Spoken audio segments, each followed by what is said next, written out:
Hey there, everyone. Welcome back to Utility Sports, and we're in the NFL postseason now. NFL Week 18 lived up to the hype. The Jacksonville Jaguars knock off the Tennessee Titans like I was telling everyone all year long. The Detroit Lions shatter the hopes of the Green Bay Packers. Lovie Smith is out as head coach. Black Monday's here. A lot of coaches are about to lose their job. Sean Payton's talking to the Broncos. A lot of crazy stuff, but none of that seems to matter right now because we're focused on playoff football. If you guys do enjoy this video, make sure to leave a like on it and also subscribe to the channel for more content like this as we go through the NFL postseason. Austin, really excited here. We've got some really, really great games, 6 of them to be exact this weekend in NFL wildcard. Let's go look at the wrapped up records here from the regular season and pick 'em, Austin. And no surprise, guys, Austin beat me by 9 games here. Big positive bright spot for me here. I closed that gap down by 3 games to end the season, Austin. Here's your, minute of fame. Pick'em Wizard. Talk about how proud you are of this performance this season. There's a lot of room for improvement. Overall, I think I would not like to see 96 losses on the resume there. But at the end of the day, I'll take my L on that one. But next year, we will be better. I feel like a lot of crazy things happened this year. So overall, I'm not super disappointed, but I feel like there's a lot of room for improvement going into next season. Well, that's the one thing here. When the Pick'em Wizard has 96 games wrong, something went wrong this year in the NFL. This isn't a him issue. This is an NFL issue. They'll probably fix this going forward so that Austin, gets the perfect record like everyone would expect coming in. But now let's head into wildcard weekend. Of course, we are 0-0 in the postseason. We're going to start with the AFC matchups here, specifically with our first AFC matchup, which comes on Saturday night. So let's go ahead, jump into it. The game Saturday night, 8:15 Eastern time on NBC.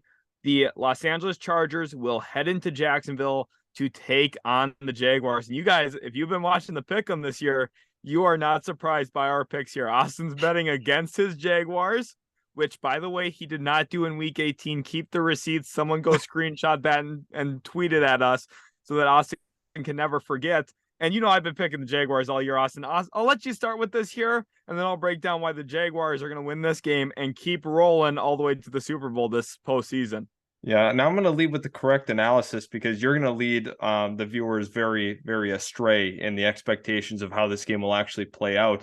I think the Chargers get the job done. The first meeting between these two teams, Jacksonville had won in a big way. That is not going to be the outcome in this game. I can almost guarantee you that. The Chargers are, much healthier than they were, at the start of the year. But once again, they do have some injuries. We talked a little bit about Mike Williams off camera. That is a big difference maker if he's not able to go. For Jacksonville, though, coming in relatively healthy, not having Cam Robinson is obviously a huge loss. But overall, this team has done a nice job with Walker Little stepping in, the former second-round pick out of Stanford. He brings a really great pass protection element to this offense. But I look at the Chargers as just being too much. I don't think the Jaguars have an answer for Austin Eckler. Overall, I just see the Chargers getting the job done. They're going to apply a lot of pressure on Trevor Lawrence, something that he has not been, super accustomed to seeing towards the end of the season. Overall, they've kept him upright for the most part. But I think when you look at what the Chargers have in terms of a pass rush, it's going to be too much for Jacksonville to handle. A lot of unforced errors are going to happen, just like you saw in that Tennessee game. I don't think they're going to be as lucky this time around as they were in the Titans game. I think Trevor Lawrence's middle name is Upright because that's what this offensive line has kept him all year long. That guy doesn't get touched. First of all, he maneuvers the pocket very well when there is pressure, which almost is never because this offensive line is elite. And the one thing here about the Jacksonville Jaguars, you guys can go all the way back to last March when Jacksonville made a big splash in free agency, 4 years, $84 million. Go back, find those videos. I was on the right side of history here. I said, this is a steal for the Jacksonville Jaguars. Christian Kirk, 1,100 plus yards this season, had a career year for himself. Like I predicted, Zay Jones stepped up big time. You can also go back and look at when they signed Evan Ingram and Brandon Scherf. I said every single move they made last offseason was a good one, including hiring Doug Peterson. I was extremely high on the Jaguars all last year. during the offseason, and I've been extremely high on them this year. I was the only person on the planet saying this was a playoff team when they were 4-7. Here they are. They're in the postseason now, 9-8, and Brandon Staley's about to coach his last game for the Los Angeles Chargers. He will get fired after this game.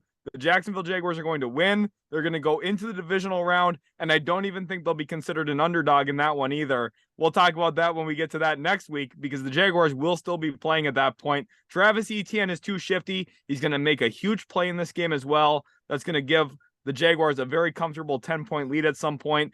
Don't act like I'm not from the future here. I told you guys the whole way through. No, stop, please. I want to remind the viewers here, their win against Tennessee, where they had, I think it was 12 collective rushing yards, was the lowest amount by a winning team in the last however many years. I think it's the last 20 years. I mean, let's not get too caught up in this. There's only been, one other team this century that's had that. So I think we are overrating this Jacksonville team just a tad. So let us know in the comment section below who's in the right here, because I think we are just getting bucked off our horse here. I'm not liking what I'm hearing overall, but I mean, the one thing I know here, it was September 25th when Christian Kirk went off for 6 catches, 72 yards, and a touchdown. He's going to put those numbers up plus more this week. I'm looking at 8 catches, 100 plus yards, and arguably 2 touchdowns like we saw week 2 of the season this past year when they played Indianapolis. I think he's going to have a big game ahead of him. And honestly, everyone was saying the Chargers did a great job signing J.C. Jackson. Everyone clowned the Jaguars. Which big free agent's going to get the win this week? It's going to be Christian Kirk and the Jacksonville Jaguars. Let's get into the next game now, Austin. This one I'm a little bit less passionate about, but had I known that Tua Tagovailoa was going to be healthy, I would have really liked Miami's odds in this game. Buffalo right now, just given everything circumstantially that's going on for them, there's a lot of emotions in that building right now.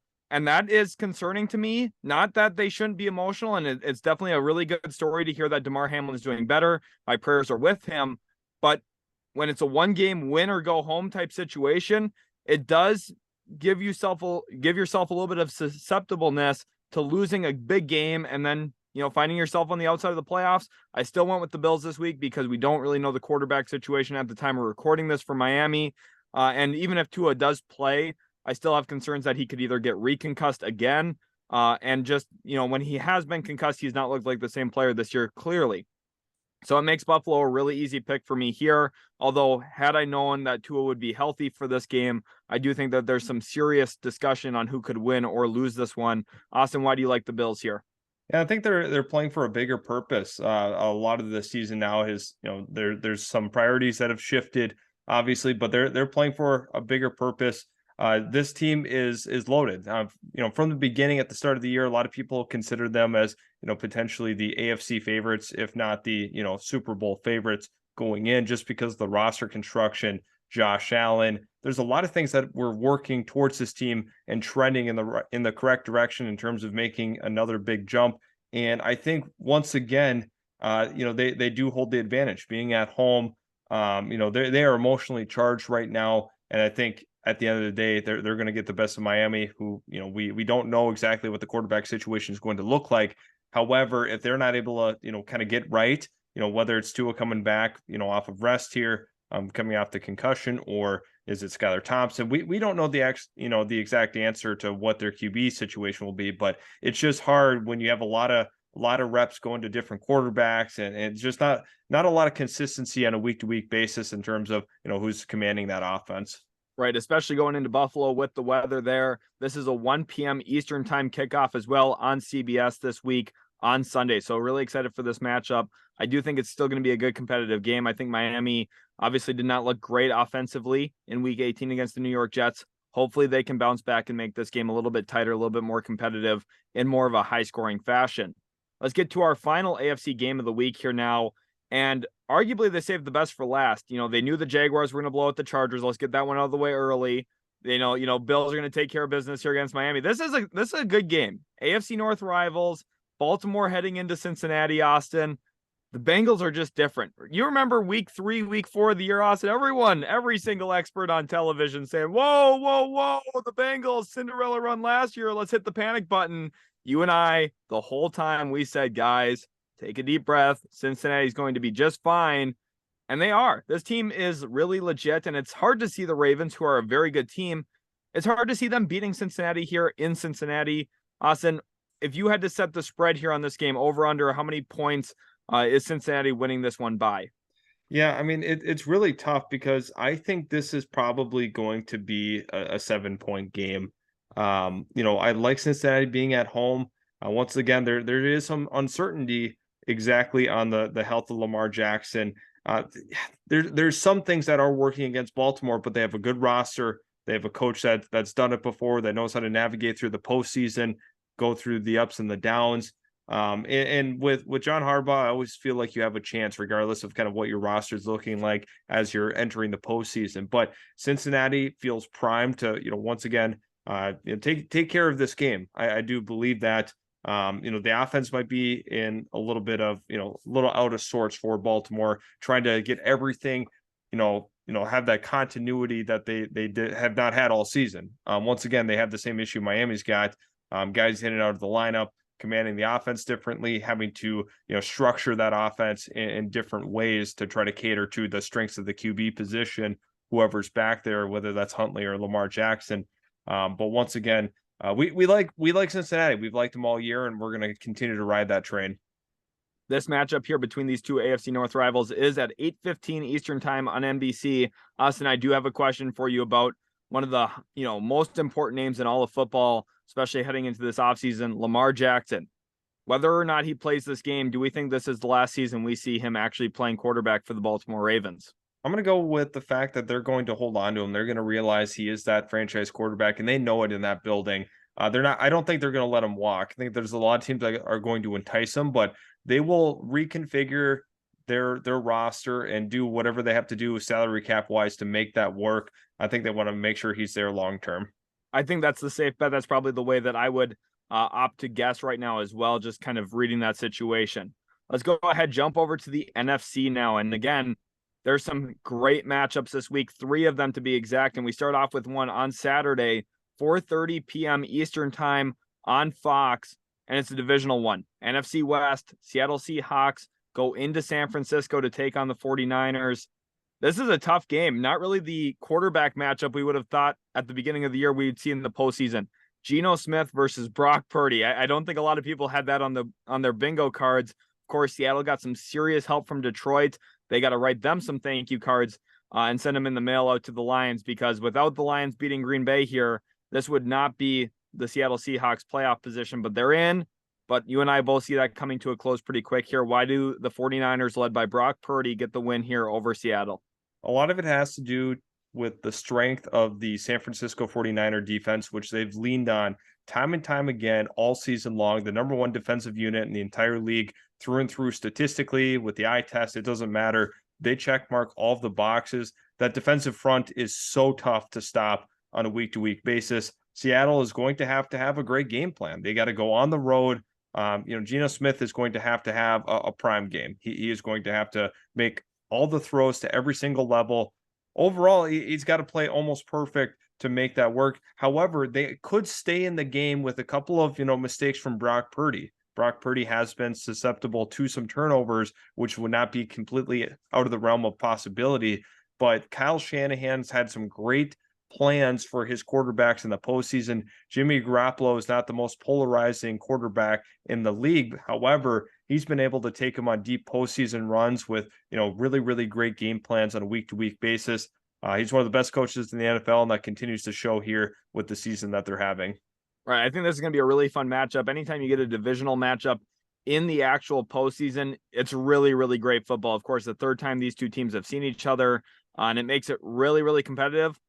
These two teams are going to lay all their chips out on the table, and it's going to be a bloodbath trying to move on to that divisional round. Let's go ahead and get into our next one now, and this is between the 3-seed Minnesota Vikings, who will be hosting the 6-seed New York Giants. And Austin, I'm not shocked to see your pick here.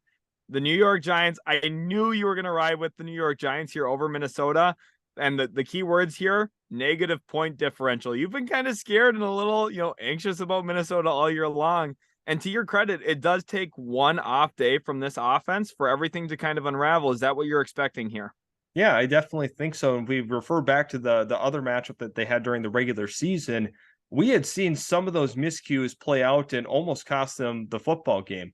It took a 61-yard kick from Greg Joseph to completely change the complexion of how people are looking at this game. Had it gone the other way, we're looking at this, I feel, completely different as football fans. So I think the Giants are actually going to come out very well prepared in this one. Brian Dable is going to put together a great offensive plan to potentially expose this Minnesota secondary. Daniel Jones had a nice game against the Vikings, as do pretty much every quarterback in the league. Now, I like the Vikings, don't get me wrong, but at the same time, there are some really, really bad deficiencies on this defense. And it is just so unbelievable that, they continue to, support Ed Donatel as the defensive coordinator, who has put together awful game plan week after week. There's never a week where you're like, man, he just really, really, put together something good to stop an opposing offense. I have not seen that all season long. Daniel Jones, despite the lack of perimeter weapons, could get the job done. They're going to have to get a little gimmicky here as well. But I see Saquon Barkley having a huge day. Daniel Jones is going to have a pretty good day on the ground as well. He's going to hurt them with his legs 100%.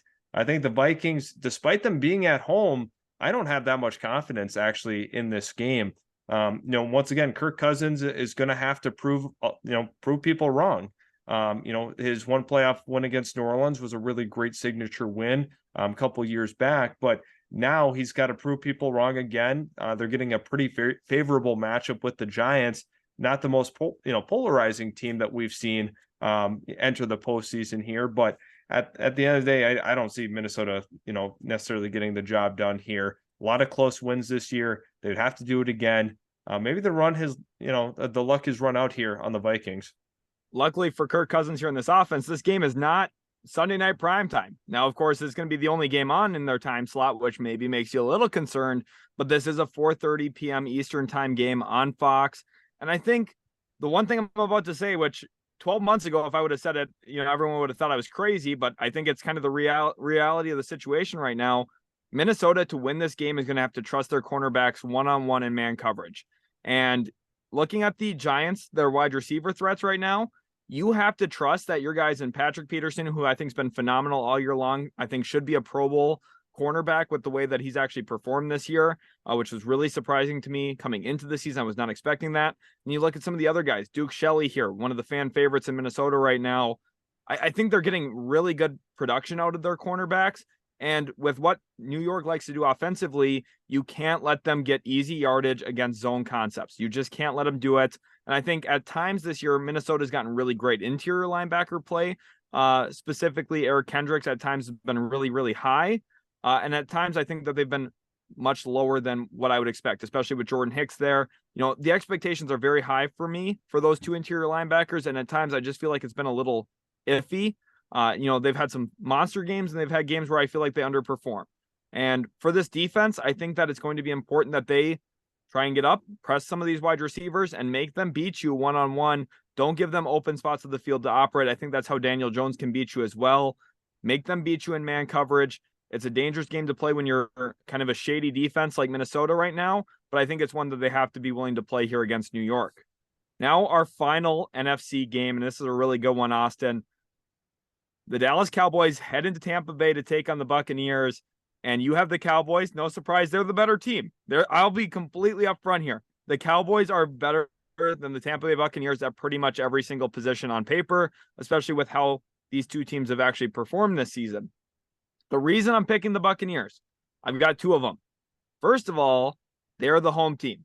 That is significant when it comes to postseason football. Obviously they're going to be sleeping in their own beds all week. They're going to be comfortable. They're going to be at home, and the fans are going to be behind them.